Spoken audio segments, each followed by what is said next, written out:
뉴저지 남성 목사 합창단 한국순례 찬양 집회 셋째 날 저녁 집회 시간입니다. 여기는 서초동에 위치한 사랑의 교회입니다. 매일매일 찬양 집회에 임하는 목사님들은 그야말로 성령 충만한 모습입니다. 목사님들의 찬양을 들으면 들을수록 목사님들이 찬양을 하는 이유를 알 것 같습니다. 그 열정적인 찬양이 우리에게 몇 배의 감동과 은혜를 깨닫게 합니다. 오늘 귀한 찬양 주님 앞에 올려드릴 텐데요. 하나님께 영광 같이 올려드리고요. 그리고 특송 끝난 다음에 첫 주잖아요. 우리 유관주 목사님께서 정세화 기도 진행해 주시겠습니다. 우리 다시 한번 뜨거운 박수로 환영해 주시기 바랍니다.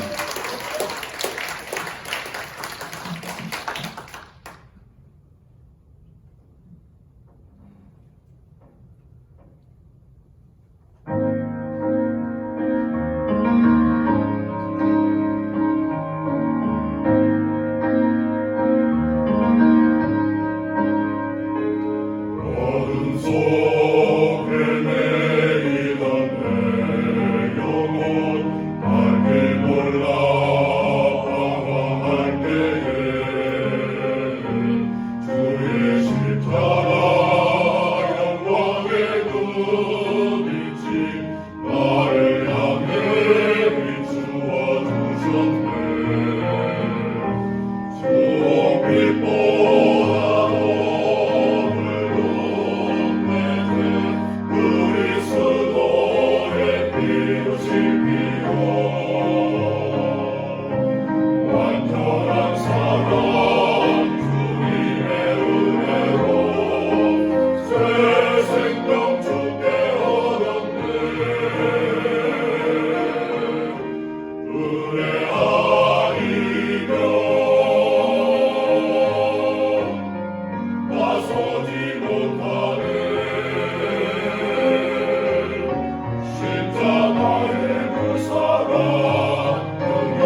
마차를 타고 주여 맡기는 아침 마차를 타고 내눈에 신발 사랑 기다려 형제 함께 가려나 주님 함께 가려나 주님 얼굴 외로워하네 나 기쁜 마음으로 마차기 따리네 주여 맡기는 아침 마차를 타고 주여 맡기는 아침 마차를 타고 내눈에 신발 사랑 기다려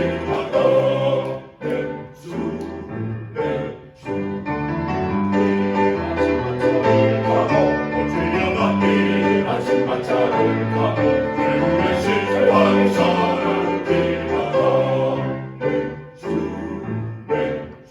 형제 함께 가려나 주님 함께 가려나 주님 얼굴 외로워하네 나 기쁜 마음으로 마차기 따리네 나의 아침 마차를 타고 나의 아침 마차를 타고 나의 아침 마차를 타고 아버지 주님 섬기고 나의 아침 마차를 타고 주여 나의 아침 마차를 타고 주여 나의 아침 마차를 타고 내 신세하게 사랑 기다려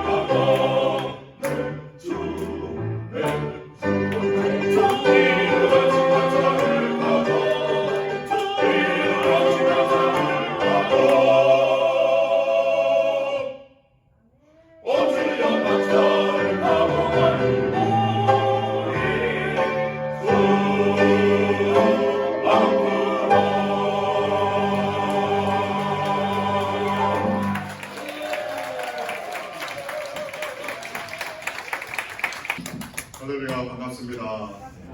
우리 옆에 분하고 한번 인사하겠습니다. 하나님께서 당신을 끔찍히 사랑하십니다.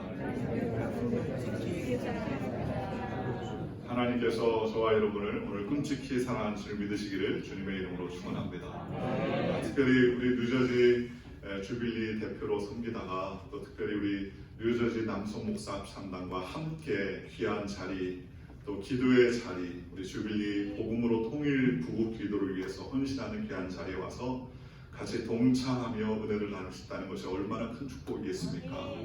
멀리 떨어져 있지만 그러나 마음으로 기도로 하나 되는 이 모임이 하나님께서 원하시는 모임이라고 확신합니다. 이런 확신이 우리 뉴저지 주빌리 안에도 확산되고 전 세계 주빌리안들이 더욱더 많아지고 복음 통일의 역사가 일어나기를 간절히 주의 이름으로 소망합니다. 오늘 특별히 우리 남성 목사 합창단과 같이 했는데요. 제가 저희 교회에서 매주 수요일날마다 우리 뉴저지 목사 합창단이 모이고 있습니다. 저도 한 명의 단원으로서 섬기는데 목사님들이 모여서 찬양하고 예배하는 것이 얼마나 감사한지요. 저는 특별히 합창을 참 좋아합니다. 왜냐하면 합창은요, 나만 할 수 없거든요. 내가 노래를 잘한다고 나만 튀면 그건 합창이 아니라 독창이 되고요. 연합하는데 혼자 튀면 망친 일이 됩니다. 내가 좀 못해도 합창을 해서 함께 소리를 내면 시너지 효과가 나타나고요. 내가 잘 못해도 같이 소리를 내고 화음을 내면 그 아름다운 화음이 우리에게 소망을 주기도 하고요. 목회 상황의 어려움 가운데서도 위로와 큰 능력이 되는 경우가 굉장히 많이 있습니다. 그래서 튀지 않아도 되는 합창이 얼마나 위로가 되는지 모릅니다. 오늘 그 합창단이 우리 한국에 와서요, 12개 지역, 13개 지역에 이렇게 순례 공연으로 하나님께 영광 돌립니다. 그 중에 특별히 우리 서울 뉴저지 모임에 초대받아서 하나님께 영광 돌린 것 너무나 무한 감사하게 생각하고, 또 전 세계 또 우리 주빌리안에게 유튜브로 방영되게 된 것이 무한 영광이라고 생각합니다. 질투는 도움이 되지 않습니다. 서로 나누며 하나 되는 저와 여러분들 되시기를 주님의 이름으로 축원합니다. 그런 의미에서 오늘 이사야서 45장에 보면요, 하나님께서 함께 하신 하나님, 하나님께서 우리를 이끌어 가신 하나님에 대해서 말씀하고 계시다는 것을 우리가 알 수 있습니다. 인생은 혼자 살 수가 없지요. 인생은 항상 같이 살아야 됩니다. 나 혼자 독불장군으로 살아가면 절대로 살 수 없는 것이 인생이라고 합니다. 태어날 때 혼자 태어난 사람 없습니다. 부모님이 계시고요. 그 아이를 받았던 사람이 있고 같이 옆에서 애써줬던 사람이 있습니다. 살아갈 때도 마찬가지죠. 학교를 다닐 때도 나 혼자 배운 것이 하나도 없습니다. 선생님이라는 인도와 동역자들이 함께 있기 때문에 배움을 이룰 수가 있었습니다. 인생의 결혼도 마찬가지죠. 나 혼자 내 계획대로 내 방법대로 살면 그 가정은 온전하지 못합니다. 그러나 서로 다독어지고 서로 연합하고 서로 하나 될 때 시너지 효과가 일어나는 것 아니겠습니까? 오늘날 시대를요, 실력과 능력을 갖추는 시대다라고 그렇게 주장을 합니다. 그런데 자신의 능력을 증명해야 된다는 거예요.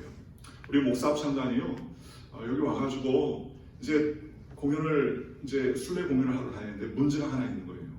보니까는 한 20여 명이 넘는 사람들이 한국에 도착해서 12군데를 돌아다닐 때에 차가 없는 겁니다.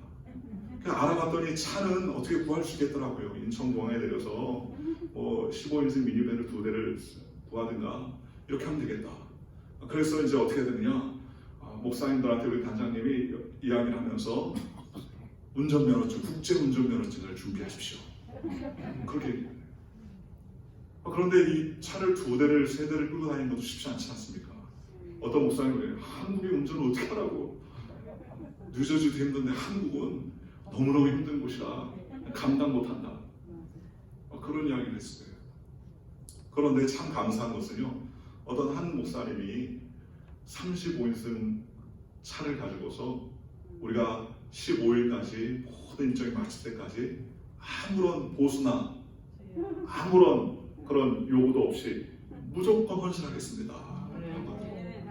그래서 그때 제가 깨달았어요. 아무리 사람이 준비하고 능력이 있어도 누가 내 옆에 있느냐가 참 중요하구나. 그렇지 않습니까? 나는 돈 없고 빼먹고 힘없어도 그렇게 헌신하겠다고 탁 나타나가지고요, 노력해주고 도와주고 이끌어주는 분이 계시니까 얼마나 우리가 참 편합니까? 그래서요, 내 능력을 갖추고 내 실력을 갖추고 내 힘을 갖추는 것도 참 중요합니다. 그래서 사람들은요, 스펙을 쌓아요. 학교도 좋은 학교 나와야 된다고 생각하고요, 능력도 쌓고요, 자격증을 많이 쌓는 세대라고 해도 과언합니다. 그러나 그것보다 더 중요한 것이 하나 있는데, 내가 누구냐보다 더 중요한 것은요, 나와 함께하는 사람이 누구냐가 더 중요할 때가 많아요. 내가 누구냐 할 때 나는 능력 있고 힘 있고 돈 있고 빽 있는 사람입니다 라고 그렇게 자랑할 수 있어도 그 내 옆에 있는 사람이요, 강도요, 내 것을 탐내는 도둑이라면 내가 가지고 있는 모든 것은 축복이 아니라 그때부터는 모든 것이 저주의 시작이 될 때가 얼마나 많이 있습니까? 제가 살고 있는 뉴저지는 바로 맨하탄과 근접해 있어서 워싱턴 브리지를 탁 넘어가면 그러면 맨하탄이 나옵니다. 그런데 종종 들리는 소식들 중에 하나가 아시안 인종 혐오 그런 문제들이 생겨요. 저희 집사람이 학교를 다니는데 그 콜롬비아 학교 근처에서 어제 대학원 학생이 두들겨 맞아가지고요, 눈이 시퍼렇게 병이 들고 또 문제가 생겼던 일이 있습니다. 주변에 가까운 사람이 이렇게 당하니까 굉장히 충격적으로 다가오는 거예요. 내가 아무리 연약해도 나를 도와주는 사람이 함께한다면 소망이 있지만, 내가 아무리 능력이 있어도요, 함께하는 사람이 나를 해치는 사람이요, 나를 해하는 사람이라면 소망이 없는 것 아니겠습니까? 그런 의미에서 오늘 본문 이사야서 45장 1절에서 7절은 우리가 누구인가 보다 우리와 함께 하신 하나님이 어떤 하나님이신가 우리에게 대해서 잘 말씀해주고 있다는 것입니다. 그래서 문제와 어려움을 만났을 때 우리에게 초점을 맞추면요, 항상 넘어질 수밖에 없어요. 나에게 초점을 맞추고 내 능력을 증명하고 내 힘을 증명하려고 애를 쓰면 쓸수록 나는 능력이 없거나 부족하거나 힘이 없거나 가능성이 없다는 사실을 절감하지만, 그때에 내가 아니라 나와 함께한 그분을 의지하게 되면 놀라운 시너지의 역사와 하나님의 임재의 역사가 나타나게 되더라는 것입니다. 이스라엘은 바벨론 압제로 인하여서 나라를 잃었습니다. 그리고 70년간 헤매는 그러한 삶을 살았습니다. 가족도 다 뿔뿔이 터지고 자기가 살고 있던 고향에서 떠나와서 포로들로서 희망과 소망을 기대할 수 없는 그러한 인생이 되었다고 성경은 말합니다. 연약한 존재라고 말할 수 있습니다. 그런데 그들과 함께 하신 하나님은요, 그들의 약함을 뛰어넘어서 역사하셨던 하나님이었다는 거예요. 위대한 하나님이었다는 거예요. 창조주 하나님이었다는 거예요. 그래서 이스라엘과 함께 하셨던 하나님이었다는 겁니다. 생각해 보십시오. 모세가 젊을 때는 자신의 능력과 힘으로 살려고 했습니다. 자기 힘으로 사람도 죽였습니다. 그러나 그 모든 것은 바로 실패로 귀결되었습니다. 그런데 그의 나이 80이 되어서야 아무것도 할 수 없다, 아무것도 이룰 수 없다, 40년간 양의 엉덩이만 쫓아다니면서 목동을 했으니 이제는 나는 입술도 둔하고 힘도 없고 모든 것들이 다 이제는 소망이 없다라고 여길 때 하나님께서 그를 부르시지 않습니까?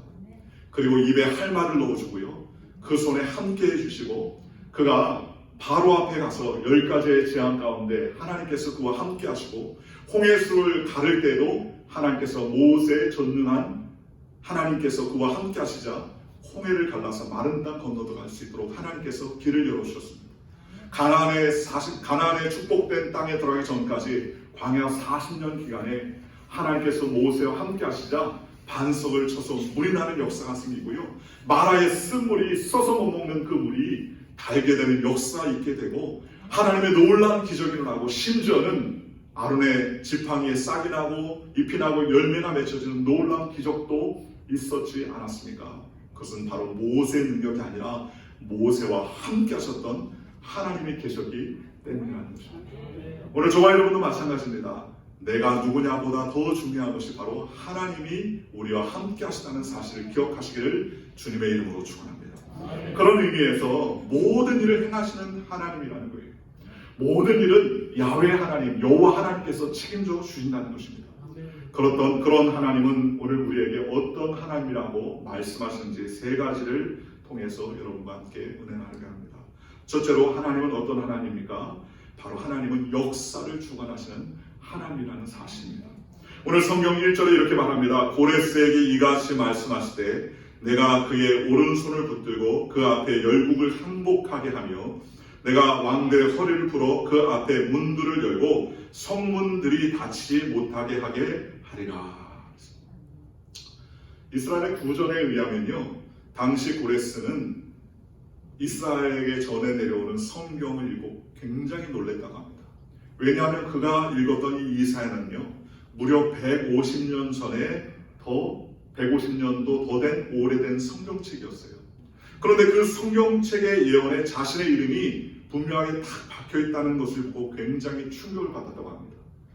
150년도 더 되는 고대의 성경책에 고레스에게 말하는 하나님의 말씀이 임했다는 사실이 자기의 이름에 말했다는 사실이 그대로 적혀있는 것을 보고 굉장히 충격을 받았다고 하는 거예요. 그리고 그때부터 그는 성경의 예언의 말씀을 확실하게 믿으며 과감하게 실천하며 나아갔다고 합니다. 개인의 성공과 실패, 그리고 한 나라의 흥망성쇠가 사람이 아니라 하나님을 통하여 역사하고 계시다는 사실을 성경을 통해서 우리에게 보여주고 있다는 것입니다. 우리의 일생의 결국이 누구에게 있습니까? 하나님께 있어요. 우리 아무리 힘있고 능있고 빼겠다고 해도요, 하나님께서 우리의 모든 것을 누르시면 아무것도 할 수 없지 않습니까? 나는 내 마음대로 내 뜻대로 내 객도로 산다고 해도요, 생각해 보십시오. 여러분, 우리의 심장을 내 방법과 내 계획대로 1분이나 2분이나 잠깐 멈췄다가 쉬게 하거나 다시 뛰게 할 수 있습니까? 심장의 박동을 내 마음대로 할 수 있습니까? 할 수 없어요. 여러분, 뭐 100만원, 200만원 혹은 1000만원짜리 침대를 살 수 있어도 그 침대에서 숙면을 취하고 안락하게 잠을 잘 수 있는 것은 내가 아니라 하나님이 해주시는 것 아니겠습니까? 그러니 하나님께서 함께 쉬어야만이 가능한 일들이라는 것이에요. 그러니 내 일생의 결국은 어디에 있습니까? 주님께 있다는 것입니다. 하나님께 있다는 것입니다. 하나님은 우리의 모든 역사를 주관하시는 하나님이라고 성경은 우리에게 소개하고 있다는 것입니다. 우리가 이 땅 가운데 살면서 고난과 역경을 만나고 6.25 동란을 만나고 일제 치하를 겪으며 지금 2022년을 살아오며 3년 동안의 코로나의 팬데믹을 겪고 모든 것이 왜 이런 일이 생길까라고 할 수 있겠지만, 그러나 결국 하나님의 섭리, 하나님의 역사를 주관해 가시는 하나님의 깊으신 뜻과 계획 가운데 있다는 사실을 우리는 믿고 의지하는 믿음의 삶을 살아야 된다는 것입니다. 하나님의 모든 손안의 역사의 주관을 갖고 계시다는 거예요. 요셉은 굴곡진 인생을 살았습니다. 모든 것이 어려운 가운데서도 그는 끝까지 결국에 하나님께서 자신의 삶을 인도해 주신다고 확신할 수 있었습니다. 그것을 깨달은 요셉의 고백은 무엇입니까? 하나님께서 당신들보다 나를 먼저 앞서서 이 땅에 보내셨습니다. 당신은 나를 해하려 하였으나 하나님은 그것을 선으로 바꾸사 오늘날 우리가 있게 하셨습니다. 라고 그렇게 고백했습니다. 형제들이 자기를 죽이려고 했던 것, 그리고 종들이 되어서 팔아버렸던 그러한 일들, 보디발의 집에서 사만으로 충성을 다했지만 모함을 받아서 그가 감옥에 들어갔던 일, 그리고 그 감옥 안에서도 자신의 계획대로 살려고 애쓰지 아니하고 하나님께 끝까지 의지했었던 요셉의 일생은 바로 하나님께서 섭리하고 계시다는 것을 확신하는 인생이 되었기 때문이라는 것입니다. 생각해 보십시오. 우리는 인생을 살다가 나를 증명하려고 하지 않습니까? 내가 어떤 사람인데 나에게 이런 일이 생기냐? 나를 이렇게 무시하냐? 나를 왜 이렇게 박대하냐? 라고 문제와 어려움을 만날 때 자신을 증거하거나 자신을 증명하려고 할 때가 얼마나 많이 있습니까? 나는 깨끗한 사람이야. 그래서 사람을 붙들고요, 오해되는 일을 풀어보려고 애를 쓰고요, 또 자기가 하지 않은 일에 대해서 오해와 몰상식이 생겼을 때는 그 문제를 해결하려고 자신을 증명하려고 얼마나 애를 썼습니까? 요셉도 아마 그랬을 거예요. 나는 하지 않았습니다. 보디발의 아내는 제가 만져본 적도 없습니다. 그러면서 생각했지 않습니까? 아마 제가 요셉이라면 총리가 됐을 때 제일 먼저 보디발과 보디발 아내를 불렀을 것 같아요. 가만두지 않겠어. 내가 잊지 않겠어. 그러면서 밥을 먹으면서 이제 그때 생각을 어떻게 생각하냐라고 물어봤을 거예요. 그러나 요셉은 그렇게 하지 않았습니다. 왜입니까? 모든 것이 하나님께서 주관하시고 하나님께서 이끌어 가신다는 사실을 알았기 때문입니다. 오늘 저와 여러분들께서도 하나님께서 우리 인생과 우리의 역사를 주관하고 계시는 분이심을 기억하며 하나님을 의지하는 저와 여러분들 되시기를 주님의 이름으로 축원합니다. 오늘 성경 두 번째입니다. 하나님은 어떤 하나님이십니까? 오늘 하나님은 우리 하나님은 창조하시는 분이라고 말씀해 주십니다. 오늘 7절에 이렇게 말합니다. 나는 빛도 짓고 어둠도 창조하며 나는 평안도 짓고 환난도 창조하나니라고 말씀하셨습니다. 환난을 안 창조했으면 좋겠다라는 생각이 들어요. 어둠도 안 만들었으면 좋겠다라고 생각을 합니다.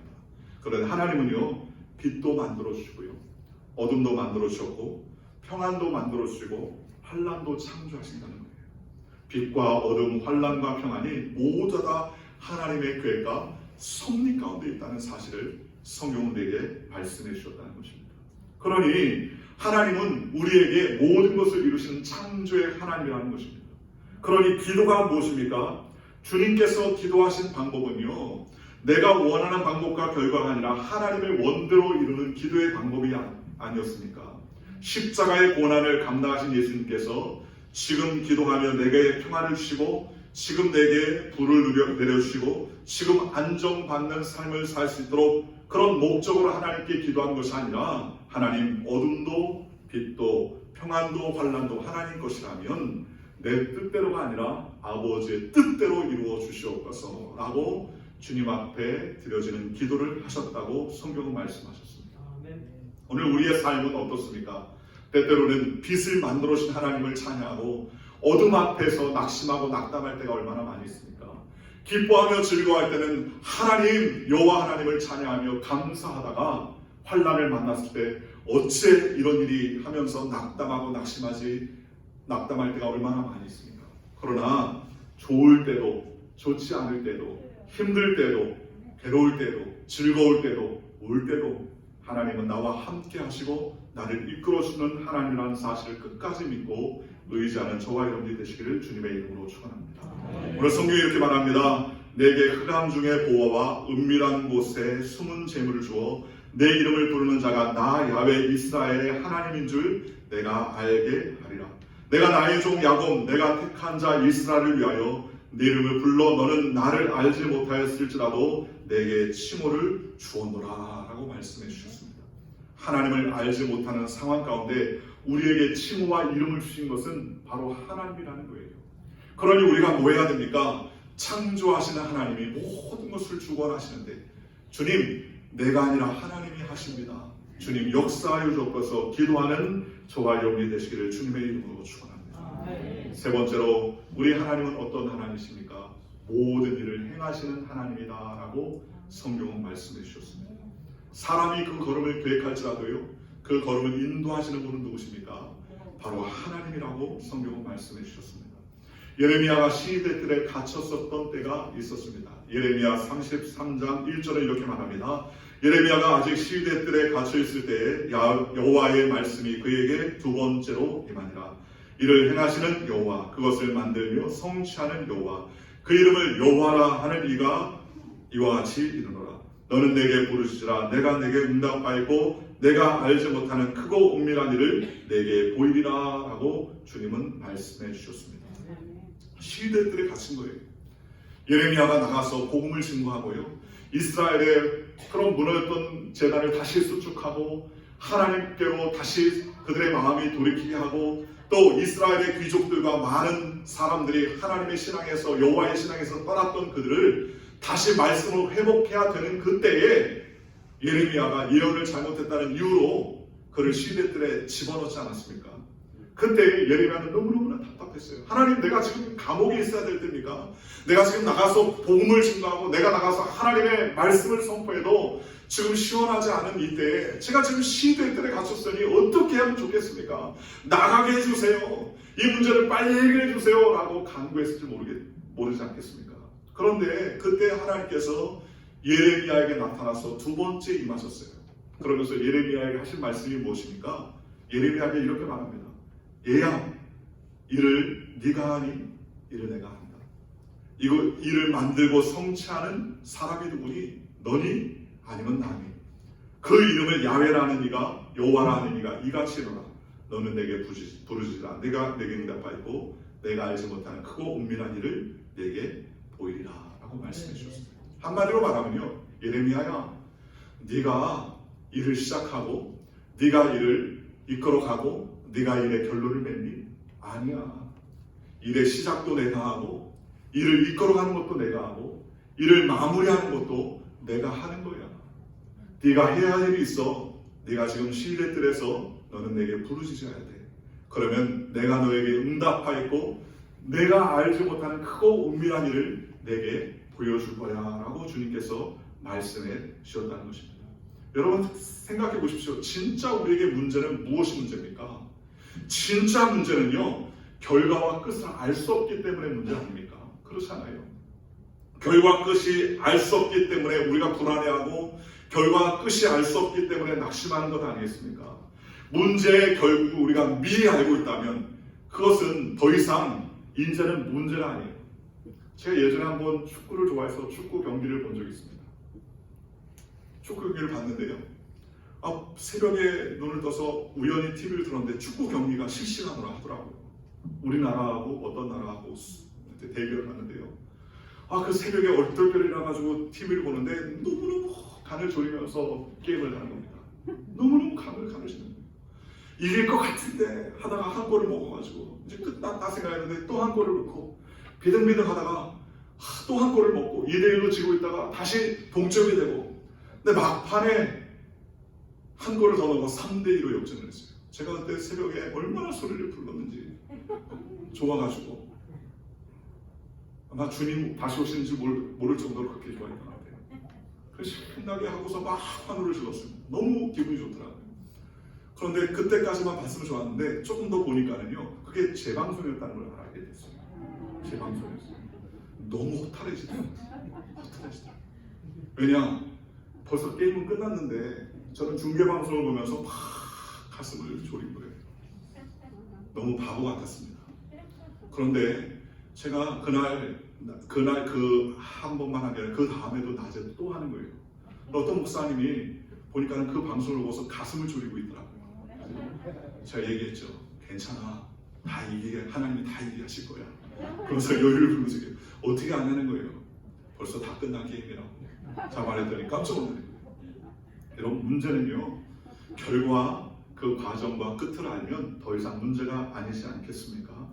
상황이 문제겠습니까? 환경이 문제겠습니까? 상황도 환경도 세상의 모든 일을 자신의 마음과 원대로 이루시는 하나님께서 모든 문제 해결자심을 믿고 고백하면 하나님께서 역사해 준 건 아니겠습니까? 우리 주빌리 통일 구국기도회가 어디에 그 중심이 있습니까? 북한입니까? 남한입니까? 아니에요. 북한도 남한도 우리의 초점이 될 수 없습니다. 오직 우리의 초점은 야훼 여호와 하나님입니다. 하나님께서 북한의 변화도 복음의 통일도 그 모든 계획도 하나님께서 열어가시고 하나님께서 이끌어 주신다는 것입니다. 사드락 메삭 아벳느고는 환난과 환경과 문제 앞에 서지 않습니까? 느부갓네살이 금지상을 두라 평지에다 세워놓고 모든 사람들이 절하고 엎드려서 경배하게 했었습니다. 세만과 시편과 양면과 각종 악기가 와 울리는 그때에 모든 사람들이 다 납작 엎드려서 그 금지상에 절하고 있을 때에 사드락 메삭 아벳느고만 꿋꿋이 서서 두라 평지에서 그 금지상에 절하지 않냐고 여호와의 신앙을 지켰지 않았습니까? 그때에 느부갓네살 왕이 그들의 절하지 않음을 보고서 그들에게 다시 권유하지 않습니까? 이제도 좋거니와 너희들이 생황과 양문과 각종 음악이 울릴 때에 절을 하면 좋겠지만 그렇게 하지 않으면 내가 극렬히 타는 풀물에 너희를 넣을 텐데 너희를 건져낼 사람이 있겠느냐라고 그들을 회유하기 시작합니다. 그때 사드락 메삭 아벳느고가 뭐라고 말합니까? 왕이여 왕은 만세수를 하옵소서. 우리가 섬기는 하나님께서 능히 우리를 건져 주시겠지만 그렇게 하지 않으실지라도 우리는 여호와 하나님만을 섬길 줄 왕은 아옵소서라고 그렇게 당당하게 얘기했습니다. 그때 느부갓네살 왕이 그 이야기를 듣고서요 열이 납니다. 그리고 평소보다 7배나 더 뜨겁게 풀무불을 더 뜨겁게 만듭니다. 그리고 그 주상 같은 명령으로 그들 갖다가 풀무불에 집어넣으러 갑니다. 얼마나 그 풀무불이 맹렬하고 뜨거웠던지 그를 끌고 가는 보초들이요 불에 타 죽을 정도로 그렇게 맹렬히 탔었습니다. 그런데 참 희한하죠. 그 풀무불에 들어왔던 사드락 메삭 아벳느고가 맹렬히 타는 풀무불에 죽지 아니하고 나중에 보니까 사람 4사람이 모여서 손을 잡고 춤을 추고 있는 거예요.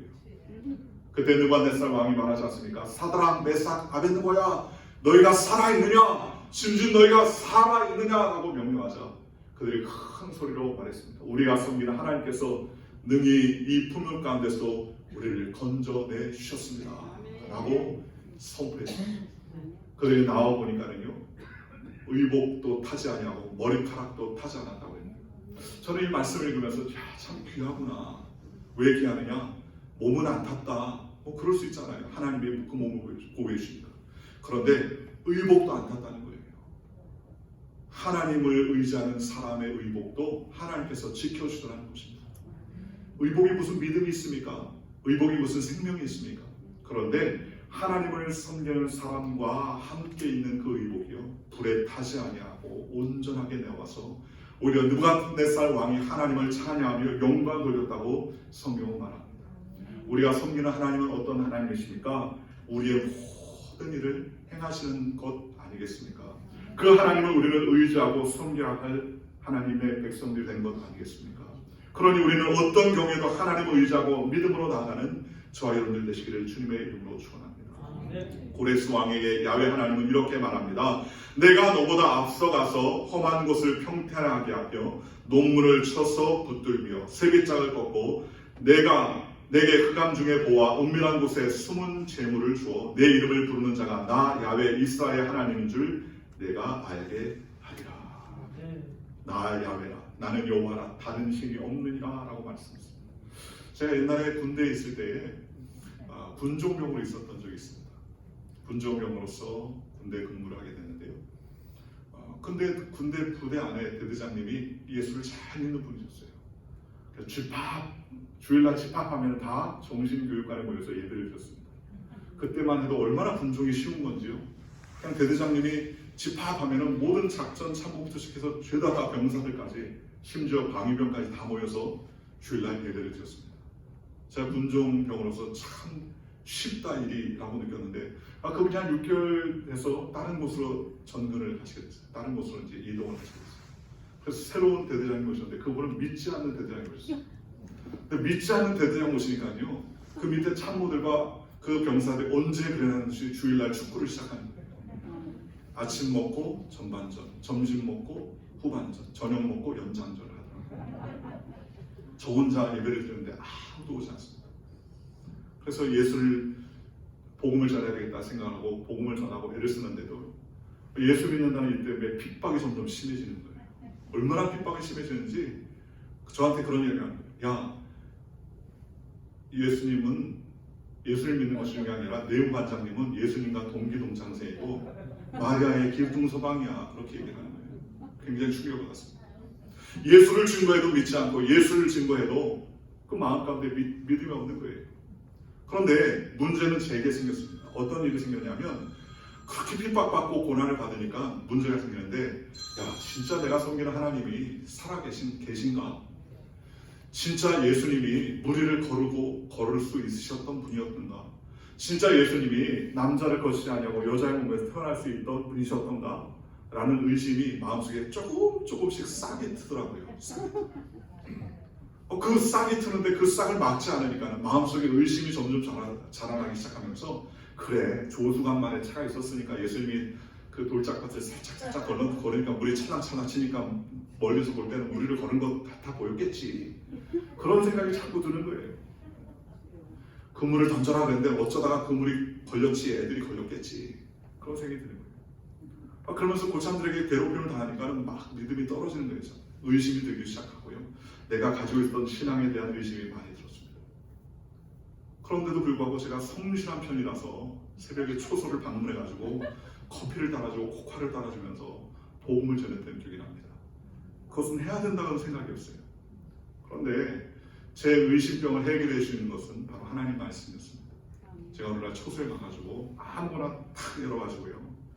그때는 이제 뭐 이것도 귀찮은 거죠. 그러나 성실을 해야 되니까 최선을 다하겠다 하면서 하는데 성경책을 쫙 펴가지고 눈에 탁 들어오는 말을 그 초소 병들한테 나눠줬어요. 예를 들면 딱 폈는데 내가 남편이 5이더니 뭐 이렇게 얘기하면 듣는 사람도 놀래고 저도 놀라는 거죠. 그런데 하늘은 그날도 커피를 펴가지고 초소에 가가지고 성경 말씀을 쫙 폈는데요. 그때 민수기 24장 19절 말씀이 저에게 탁 눈이 뜨더라고요. 하나님은 인생이 아니시니 시건치 아니하시고 인자가 아니시니 후회가 없도다. 어찌 그 말씀하신 바를 행치 아니하시며 하실 말씀을 실행치 아니하시리라. 그 말씀은요, 그 초소병들한테 하는 말씀이 아니라 저에게 하셨던 말씀입니다. 하나님은 태어나서 죽는 그런 인생이 아니기 때문에 거짓말 하실 필요가 없고 태어나서 죽는 존재가 아니기 때문에 헛소리할 사람이 헛소리할 존재가 아니지 않느냐. 어찌 그 말씀하신 바를 행치 아니하시며 하실 말씀을 실행치 않으시리라 라는 말씀이 마치 회 뜨는 칼로 제 심장을 싹 점여오듯이 그때 하나님 말씀이 제게 다가오더라. 그리고서 그때부터 마음의 의심이 사라지겠어요. 그래, 하나님이 인생이 아니신데 나에게 왜 거짓말 하실 이유가 있습니까? 하나님이 태어나서 죽는 존재가 아닌데 어찌 그 하실 말씀을 실행하지 않으시랴 라는 믿음과 그런 확신의 마음이 생기기 시작했었습니다. 하나님은 이 모든 것을 창조하시고 이 모든 것을 조성하시고 우리의 삶을 인도하시는 하나님이라는 사실을 우리는 믿으며 삽니다. 오늘 저와 여러분이 주빌리 기도를 통해서 북한 동포들이 그들이 정치적인 해방이나 경제적인 해방이 아니라 제일 우선은 하나님의 나라, 즉 복음이 그들에게 들어가는 것이 최우선 아니겠습니까? 우리가 해야 할 일은 돈을 보내는 것도 무력으로 진압하는 것도 아니라 하나님, 살아계신 하나님께서 역사하여 주시옵소서. 살아계신 하나님께서 이 모든 것을 주관하시니 하나님 임하여 주시옵소서. 모든 일을 행하시는 분은 내가 아니라 바로 하나님입니다 라고 고백하는 그러한 믿음으로 우리가 모였지 않습니까? 환경이 변하여서 정세가 변화도 우리가 흔들림 없이 낙심하지 않을 것은 이 모든 것에 하나님께서 합력하여 선을 이루시기 때문이라는 사실이라는 것입니다. 상황도 문제가 아닙니다. 환경도 문제가 아닙니다. 상황도 환경도 세상의 모든 일도 하나님이면 모든 것이 만족할 줄 믿습니다. 우리가 그 복음을 붙들고 죽어가는 북녘 동포들에게 소망이 바로 하나님이심을 고백하고 날마다 기도하며 하나님께 나아가는 주빌리안들 되시기를 주님의 이름으로 간절히 소망하며 축복하며 기도합니다. 기도하겠습니다. 좋으신 아버지 하나님 감사합니다.